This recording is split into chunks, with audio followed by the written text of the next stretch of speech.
Chloe Ting. Chloe Ting. Chloe Ting. Yes! Thank you!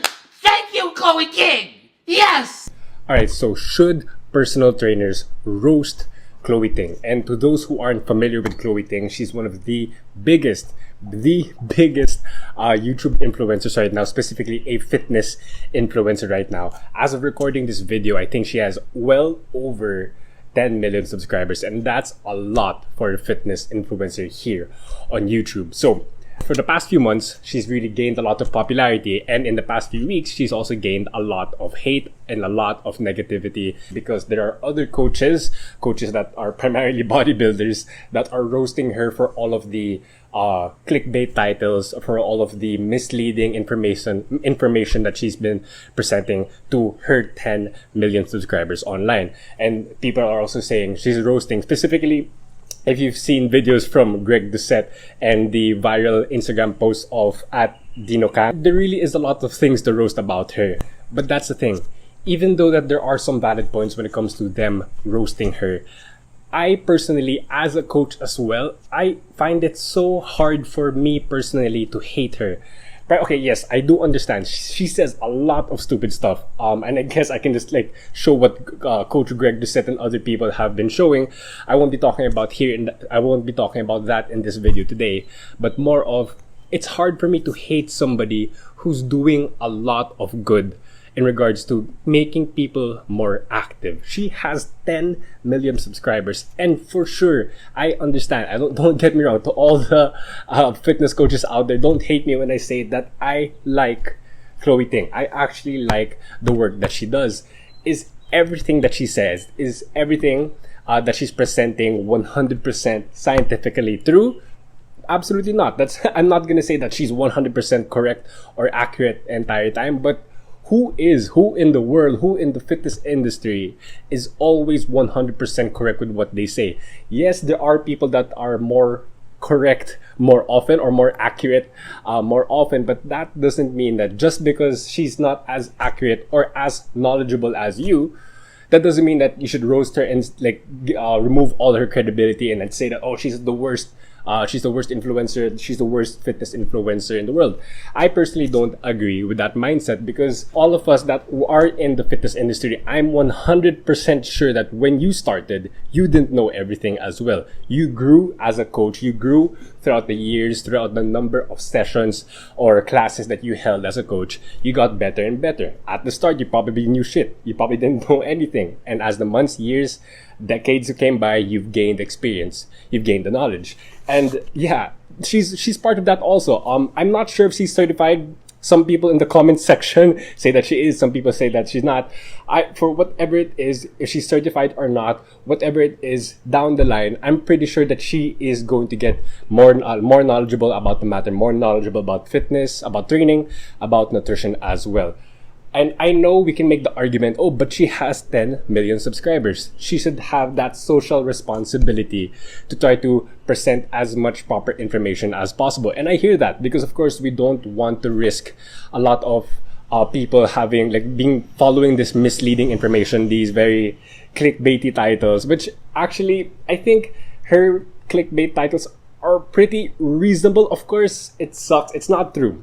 And a lot of us understand that it's not true. But if it weren't for those clickbait titles, for those great thumbnails, those really catchy titles, nobody would click it. Because no matter how smart you are, if you don't communicate well, nobody will listen to you. And yes, I know that sucks, because a lot of, to use the term, dumb trainers out there who are good at marketing themselves but don't know their craft, they don't know the actual art of coaching, but they get a lot of clients, they get a lot of views, etc. And it's hard to really hate on them, because in terms of being a coach, your knowledge matters as much as how well you're able to communicate it. Because again, as I said a while ago, it doesn't matter how smart you are if you can't communicate the point across to your audience or to your client. It really does matter. And I know it sucks that she's dumbing things down a bit, or she's using misleading titles, but that's the thing. If she didn't do that, she wouldn't be inspiring 10 million subscribers, 10 million people. Nobody would click on videos that have no sense of, what do you call this, hook. if it's not hookable, I'm not sure if that's a right word, but nobody's going to listen to it. And that's why I am going to defend Chloe Ting. And I'll be honest, and as I say this, that initially when I found out about her, I was like, there's some hate, like, of course, unwarranted hate. But of course, I didn't really study her yet. I mean, when I say study, I mean watch her YouTube videos and read the comment section.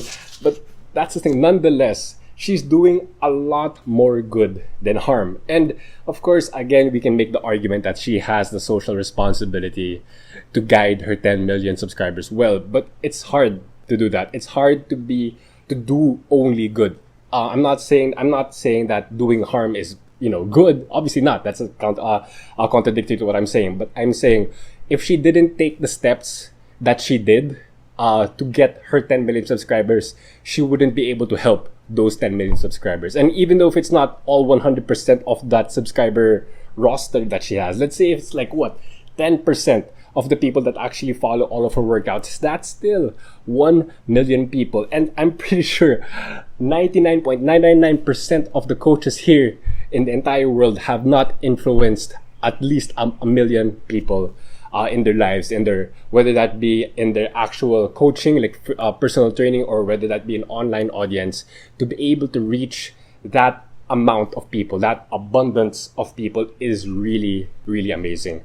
Yes, she's not perfect. Yes, she says a lot of stupid stuff, but that doesn't mean that we should take away her credibility right away. And I know a lot of the strength coaches, conditioning coaches, sports specific coaches are probably hating on me right now, but you can't argue with the fact that her communication skills, how well she presents herself in her videos, how well she's editing her videos, matters so much, because we are in the digital age, man.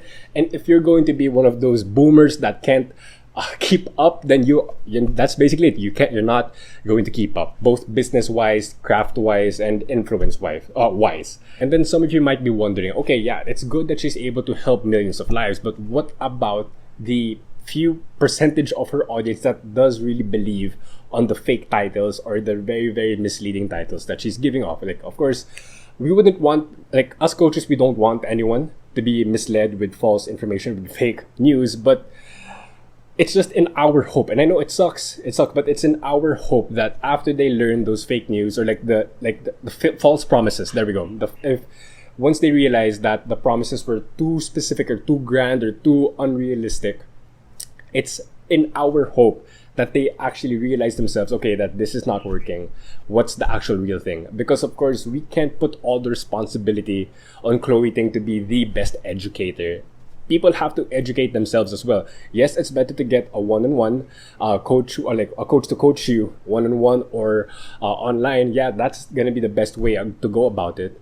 But nonetheless, it's also up to that individual to be responsible for himself or herself to educate themselves, so that they're not just focused on what one source says and what one person says, one personality says. In this case, Chloe Ting. One person shouldn't be so, shouldn't look at her as a goddess and that she's the source of all 100% accurate scientific information. And I would personally say that that's that person's fault for believing everything that she says. Always try to get try to look at multiple sources before you actually claim something for your own. So we can't really put all the blame on her when it comes to that. The individual does have to educate himself or herself as well. So yeah, that's my main take when it comes to Chloe Ting. She's not the best at coaching. Obviously not. Again, I'm not even sure if she's certified, but she's one of the best communicators out there. And I think that's something that we should all respect. Yes, she can definitely get better. Absolutely. Again, I don't want people to think that I'm taking one side completely. I'm not praising her to the max. I'm not hating on her to the max. It's just that, give her some credit, man. You don't have 10 million subscribers. I don't have 10 million subscribers, but it's actually really nice to know that she is able to influence millions of lives with her workouts. Yes, I'm going to be super redundant and acknowledge that she is not the best coach, but she is able to communicate well. She can definitely get better though, okay? That's the video. hopefully you like that video. If you don't, if there's something that you want me to talk about, and if there's something that I actually missed out when I was reviewing her videos, do let me know, because of course I didn't want to spend 10 hours of my day just to look at Chloe Ting videos. I what do you call this? I might have missed out on some important stuff. So if there's something important that I missed out, whether that be for the good of her or for the bad of her, just let me know. Again, hope you like, consider subscribing to the channel and like the video. See you in the next one.